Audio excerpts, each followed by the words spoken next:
Hillary Clinton just got a big finger wag from the State Department about her use of her personal email while she was Secretary of State.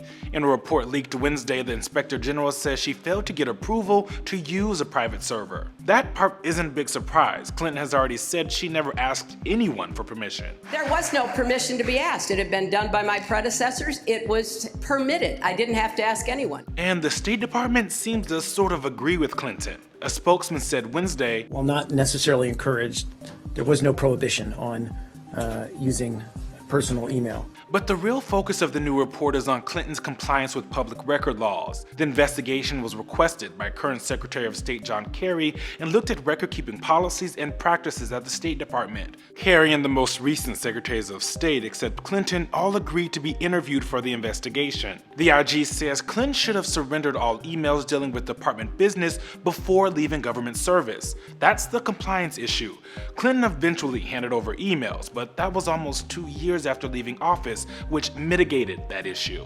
And Clinton's not the only one who's mentioned for record-keeping practices. Colin Powell is criticized in pretty similar language, but the IG stresses the situations are different because a lot had changed between Powell's and Clinton's tenures. The IG says the department's guidance was considerably more detailed and more sophisticated when Clinton took office. Though the report focuses many of its pages on Clinton and contradicts her campaign's explanation of events a bit, it concludes long-standing systemic weaknesses related to electronic record and communications go well beyond the tenure of any one Secretary of State. The biggest consequences that come from the report are going to be political. Donald Trump has already hit Clinton on the report, saying she's as crooked as they come. It feeds into the narrative Clinton is untrustworthy and basically does whatever she wants to do. To be clear, this investigation is completely separate from the FBI investigation into whether any classified material was mishandled. For Newsy, I'm Eugene Daniels.